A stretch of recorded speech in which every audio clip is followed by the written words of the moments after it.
What's up, guys? It's your boy 6 and 7, and we are back. So, yeah, surprise, guys. I managed to upload a video, not the usual simulator stuff.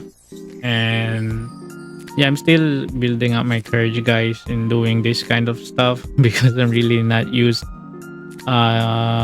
taking videos, holding a tripod. and not that kind of person. So, yeah, hopefully this is a stepping stone so I can show you guys more about the trading card game scene in the Philippines and our culture here when it comes to this specific hobby. Okay, so yeah, I'm just sorting my Yu-Gi-Oh cards, guys, because I borrowed some of them from my friends. Because you remembered I sold most of my staples. Okay, so yeah, the guy that you're seeing holding the deck box, yeah, the guy on my right, one wearing black, yeah, he made that.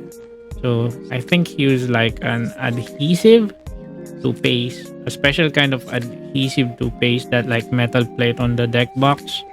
Yeah, pretty cool, guys. It's legit made of metal. I'm not sure if he's making commissions out of it. So yeah, perhaps I'm gonna ask him next time because I it's really beautiful in person if you see it. Yeah, it's legit metal. So yeah, anyways, in this video, guys, I'm gonna show you some Yu-Gi-Oh and One Piece card game content. So the guy in front of me, we will have some friendly casual battle of Yu-Gi-Oh. So I will face up against his Exodia Regenesis. I'm not really sure about the exact gimmick of the deck. So he will fight against my Purely. Well, supposedly I should be joining the Yu-Gi-Oh Tournament 1 and 2, but it's so unfortunate, guys, because the slots were already been filled. So that goes to show that the Yu-Gi-Oh community is still booming. Okay, so yeah, perhaps next time I'm gonna register online early so I can, secure a slot next week. Let's see, I will update you guys. So yeah, the only video battle that I have is facing up against uh my friend in the for the Yu-Gi-Oh, because on the One Piece meetup event I don't have any the big tripod to record the game. Okay, so perhaps next time, guys. And I will show you guys just some images of the leaders that I fought, and I will show you guys my deep dive analysis facing up against them while you using Lucci. Okay, so yeah, with all that being said, guys, here's the video of my Yu-Gi-Oh match. Okay, I will just follow it up with the One Piece card game images.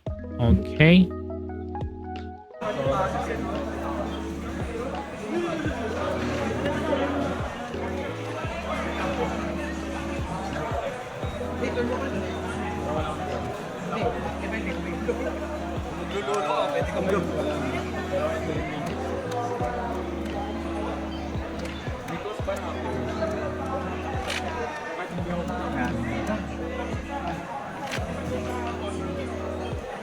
Pero ba't gano'n ka mag-shuffle lang eh? Dati kasi tayo nagtatrabaho sa solar.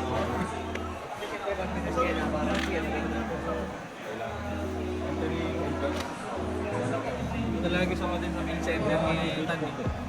Yung pa-cleavage. Nakaya kasi pasikat na tsaka mangga. Hindi. Pwede pa kayo na yan ako eh. Madi-demonetize tayo niya. Hindi oras. Hindi kayo tanong card game.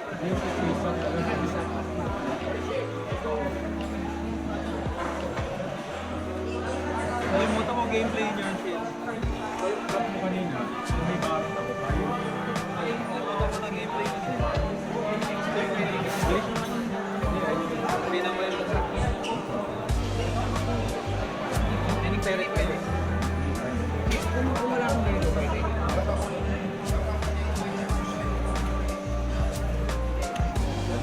Nagde-David ka ba?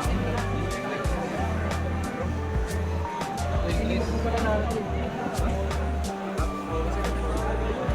Uy, una ako.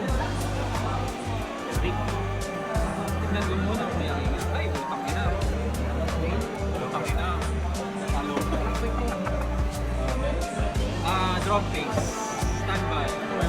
Main. Activate main. With you temple. So, pwede ako mag-place from hand ng monster sa spell drop zone. Tapos, auto-place naman ako face up ng Millennium Monsters Melodic.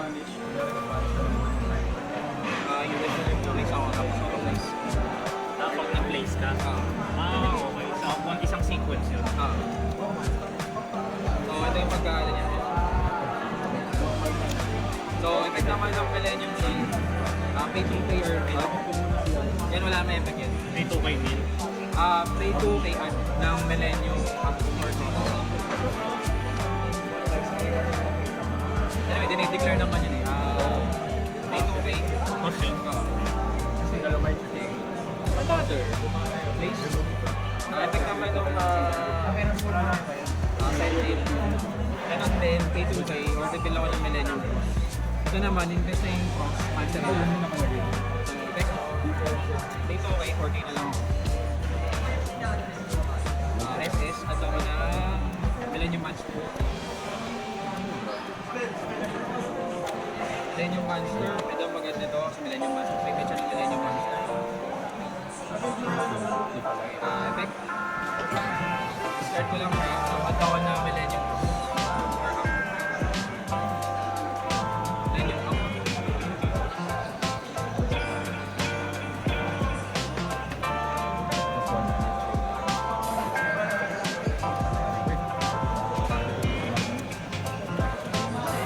Activate Millennium. So, reveal ako sa kamay field or deck.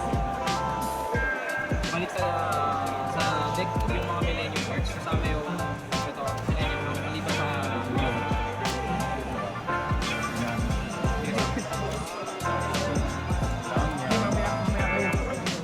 so, babalik. Anyway, itong show lang.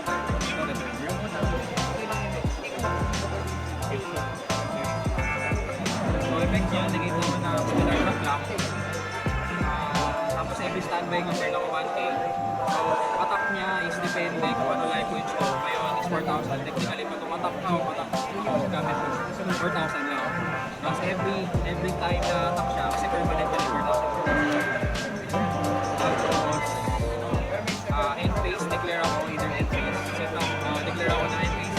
Declare ako na spell or trap ko set na nag-mention ng Exode or Oblivion.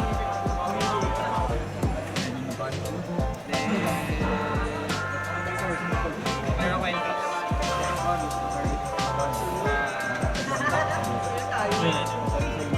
Exode, Obliterate, Hellblade. So, effect niya, dapat may control lang ako. Exode yan na level 10, so yan na level 10.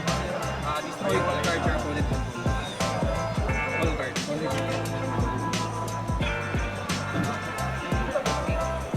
Yung pamalabang face up na lahat ng Millennium Monster na nasa Monster Zone. Kasi na mapupunta sa graveyard sa spike up. Sige, ganda yun. In-face kasi. Ano na effect yan?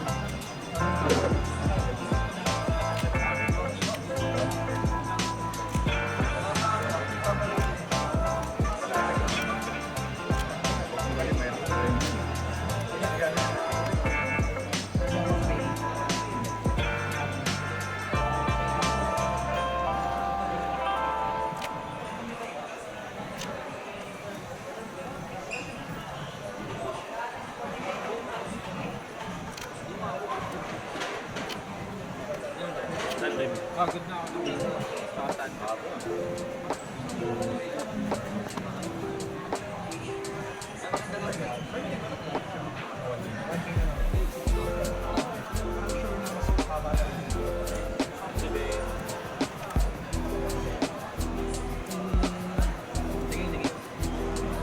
So, once lang yun, once per turn. 7 days.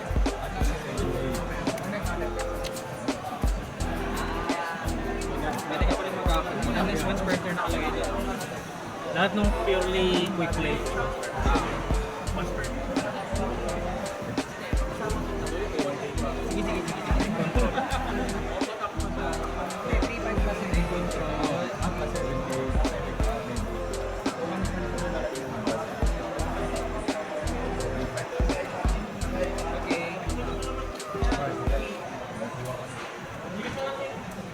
Okay. So yung kanina, yung after ng custom,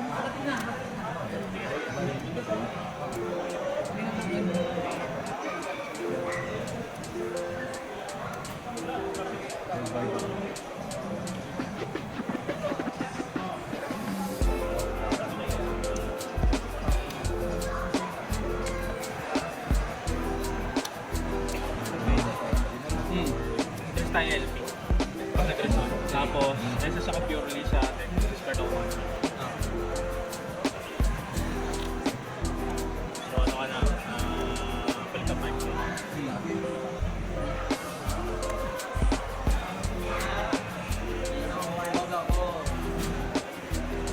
Not purely.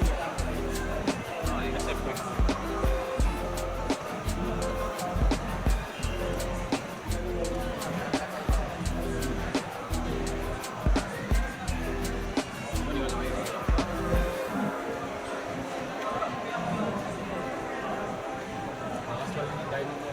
tapos talaga yan. Gagawin mo yan.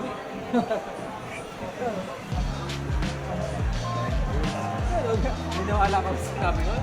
Kailangan naman. Pag may macrocosmos ka, graveyard ko, nag-graveyard ka, nag-activate halos eh. Iba eh. I mean, sa semi-graveyard. Ito naka-video ako. Naka-video lang. Gagawin sa effect. Eh. 7 times. So, sa ko tatlong purely, pili ka isa. Bili ako isa. Pwede ba yan na araw? Oo. May mga ways.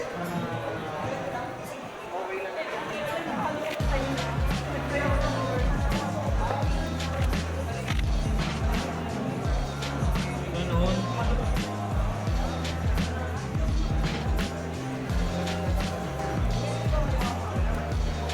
Activate. Ang targeting choose one card set. It can be destroyed by card effect. One an opponent's defense.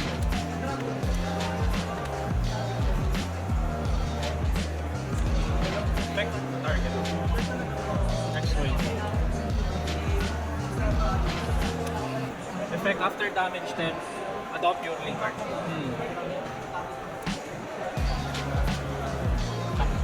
Make ako ng Eh paano pag sinamon siya, ano ang takip? okay lang. Sa ako may response. Ano yan? Destroy ako. Ano? 7. Left ako 7, 1 to 50.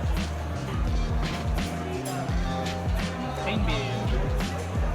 Chain 1, chain 2. Pag may nag-leave akong purely due to opponent's card, ay enemy's battle or card effect, at ako tatlong purely quick play sa grave. Different.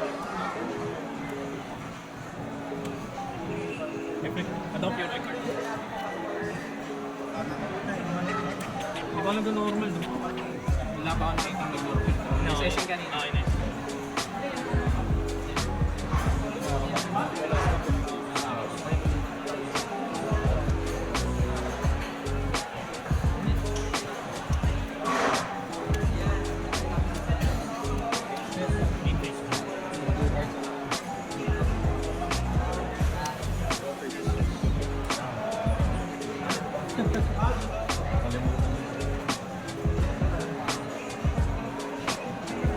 Ang summon excavatory, tapos add ng purely spell or Kung ano yung na-excavate sa... among dun sa pit, tapos bottom na.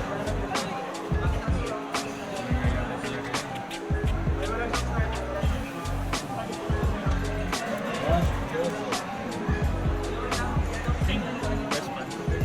ano ba yan? Excavatory. Ayun na yun. Sige lang.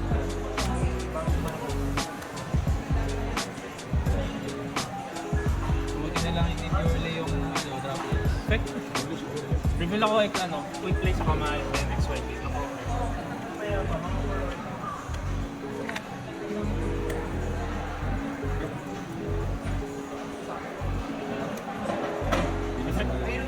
Attach ako ng spell or trap either graveyard. Hindi kasi siya sure. Ano yung effect niya? Effect niya, so yung purely nagkaka-extra effect siya depending doon sa naka-attach sa kanyang quick lane. So yung quick lane bibigay ng effect. So ito, increase attack and defense kung ilan yung naka-attach na quick na material. Kasi ito, sa standby mo, draw 1 ako. Lahat ito nag-overlap. Ilan increase? So, Per attack.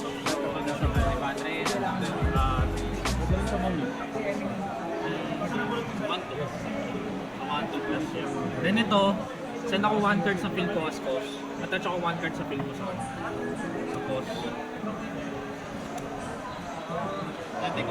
Hindi, attach. So since 5 na yung material, pwede ko summon si Noah. Noah unaffected by card effect as long as 5 or more ang material. Tapos sa opponent's turn, quick effect, detach ako 2 material. Both of them ako 2 cards sa field cost. Ano 1 card? Ito ka lang sa ano?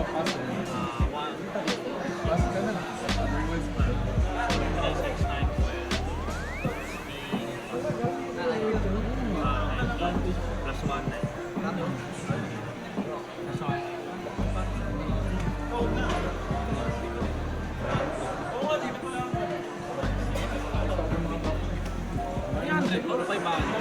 Hindi ko English naman. When your opponent declared Oh, 300.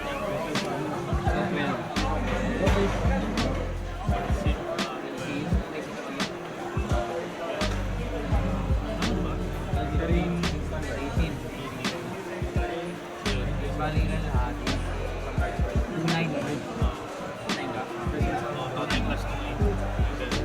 Tapos, since bagong monster siya, pwede ko ulit gamitin yung effect niya. Set. Make cost. Touch ulit ako. Pwede nung card mo. Ito naman.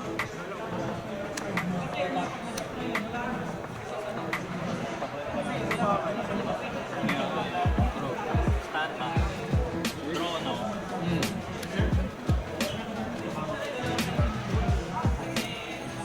So ano sila kayo? Pinag-exploit ba ito?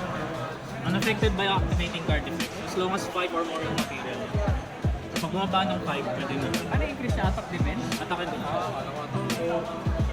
Sige. 4,000 pa rin ako. Ito ka rin Genesis man din. Good bow.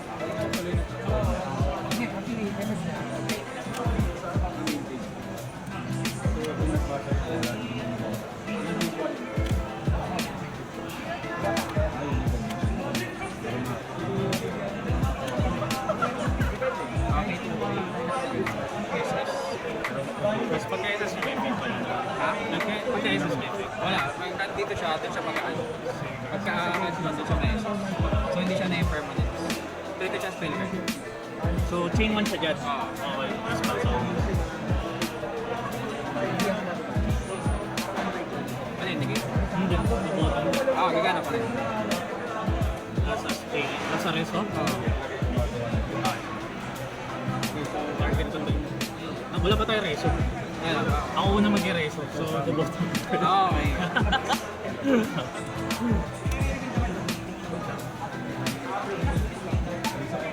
Okay. Wala. May ganun pala yun eh. Oo, bottom.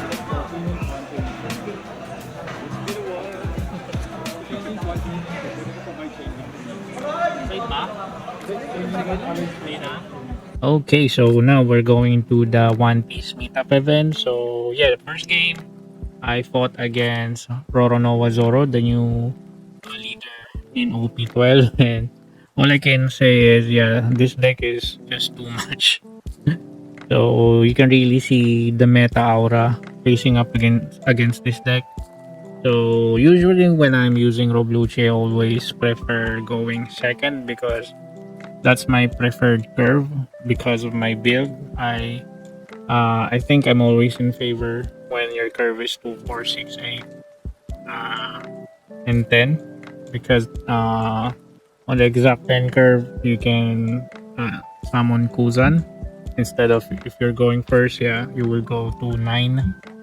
Okay, so yeah, The thing that I notice here is you have like a checkmate situation here. I'm not sure if you will counter Roronoa Zoro in this curve, because you will exhaust a lot of resource during the early game. So okay, so this is what happened. So I went second, so the usual opponent's curve is 1 and goes back to me. It's 2 1 2 1 2 3 4. Correct? 1 2 3 4. Yeah, it's correct. 4. So at curve 4, I have the option to summon either Kuzan or Kuzan or Labun. Or if not those two, I will summon Rebecca, right? But usually I summon Kuzan or Labun. So the thing here is I don't have any Kuzans in hand. The cost 4. So yeah, kind of break during my opening after Mulligan. Yeah, my hand is still shit. So I summon Laboon. So it's their turn now. They're already at curve 5. Okay. So the new OP12 Tashigi, the cost 5, has an on-play effect. Rest up to one of your opponent's characters with a base cost of 6 or less. And give up to 3 rested loan cards to your Roronoa Zoro leader. Okay, so he rest my Laboon and gave like a 3 rested on to Roronoa Zoro. So Roronoa Zoro is like now 8. Okay, so he swings at me he swings at Laboon for 8k. So if you have the the option or the game plan to counter that, yeah, go ahead, but it will cost you like 2k counters. And if you're not aware, 2k counters for Lucci is kind of important for the early game, because 2k counters are like it's either Tsuru or one-legged soldier or Bartolomeo. Okay, so yeah, unfortunately during my opening there also I don't have much 2-way counters. Yeah, I just gave up Laboon. Then after swinging to my Laboon, he follows it with a swing to my life, because Roronoa Zoro has this effect. Activate main, Dawn times 3, this character can restand, but he cannot attack any more characters with a base cost of 7 or less during this turn. So yeah, that's most likely the scenarios that will always happen facing up against Roronoa Zoro. So yeah, you will get a lot of value for this leader, because you manage to successfully KO your opponent's characters by swinging. So he will restand and next he will swing to your life. That's the early game scenario that happened there. And yeah, it kind of snowballed. So yeah, it's my first time facing up against this leader, so I'm kind of surprised about this deck gimmick when you see it in person. So yeah, I'm aware of this deck, but facing up against this leader, yeah, I'm not really prepared. So yeah, and during the late game he managed to finish with me with the event. And this is the 3 cost event where the effect is main set your Roronoa leader as active. So yeah, it's the event that can help you restand your leader. So just imagine if you're gonna swing to a character, then Roronoa Zoro will stand. Then he's gonna use this effect, the Dawn times 3, to swing to your life, and you're gonna use the event to restand again. So you're gonna swing again to your life. So it's like 3 swings.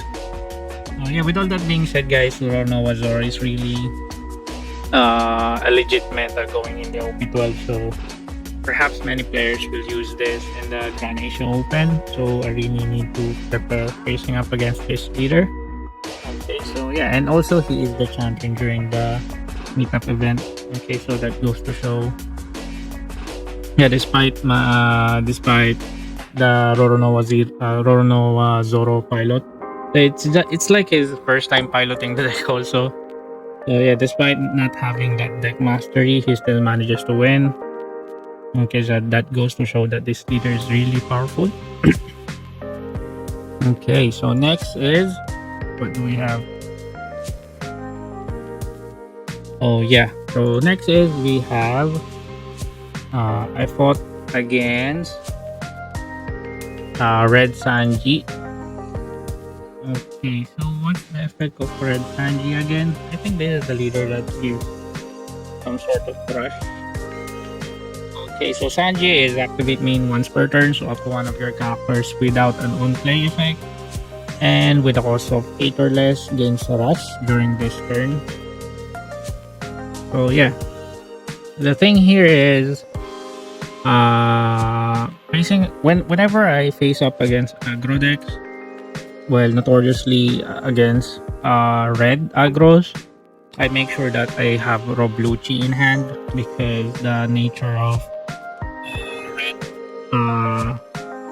aggro decks, they have like low cost, and yeah, with only minimal use of utility cards that can reduce cost, I can KO multiple characters with just one summon of Robluchi. So that's what I did, and yeah, I kind of managed to prolong my life, and I managed to remove their boards with ease because I got lucky that I have the appropriate openings in the hand facing up against red aggro. Yeah, pretty neat deck, and yeah, that's the only game plan that I have. So now you're aware. You're up against low cost aggro red rush shenanigans. Just make sure to keep your removals in hand and supported with some of your blockers so you can prolong your life. And if you manage to land your 10 cost Kuzan with a healthy life, yeah, that's a snowball win, guys.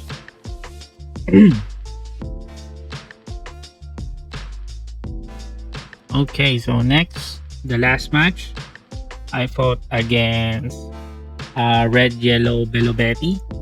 So this is also one of the main meta contenders for the upcoming OP12 because it can hard counter decks that require setup, requires ramping their dons. For example, the most noticeable is Blue Purple Luffy. So Blue Purple Luffy requires a setup where it needs to ramp its Dawn faster in order to summon their big bodies, the 9 cost. But yeah, during that setup, Red Yellow Belobetti can punish you with that, especially if they manage to set up their board. Yeah, it's hard to counter multiple swings because she has an effect where she discards one. What do you discard? Board. Wait, guys. Okay, so Belobetti has an effect. Activate main once per turn. You may trash one Revo army type card from your hand. So up to 3 Revo army type characters or character with a trigger gain 3000 power during this turn. So yeah, they have to prepare 8k swings on the face. Then if you're unfortunate, they have like Karasu, which minus 1k your leader. Okay, so yeah, that's the gimmick of this deck. It goes wide pretty fast. At the same time, it will rush your life pretty fast also. But at the end of the day, this is a high roll deck. If you can win fast, you can also lose fast. So yeah, facing up against this deck, as I said, if you're up against red decks with red decks, aggro decks that can go wide, just keep your removals, especially the Robluchis. Yeah, make sure you have them on your opening hand and support them with some blockers, especially Rebecca. So yeah, I managed to withstand my board because I have Robluchis in hand, and I also abuse Mancheri. So I recycle most of the cards that I need from my trash. So yeah, I snowballed my way to win. And I think I also managed to summon Kuzan here. I remembered. But yeah, So yeah, that's the overall matchups, guys. So my only loss is Roronoa Zoro, and yeah, I'm really grateful I fought against that leader because it made me realize uh, how powerful it is. So yeah, somehow I managed to calibrate my deck against it, and I will think of a game plan going up against it uh, on the upcoming Grand Asia Open. Okay. So yeah, anyways, guys, I hope you enjoyed my video. So if you have any feedbacks or comments, feel free to comment down below, and I will try my best to read them. And also, don't forget to like and subscribe. It will help me a lot. Okay, so yeah, this is 6 and 7, guys. Hope you take care. Peace out.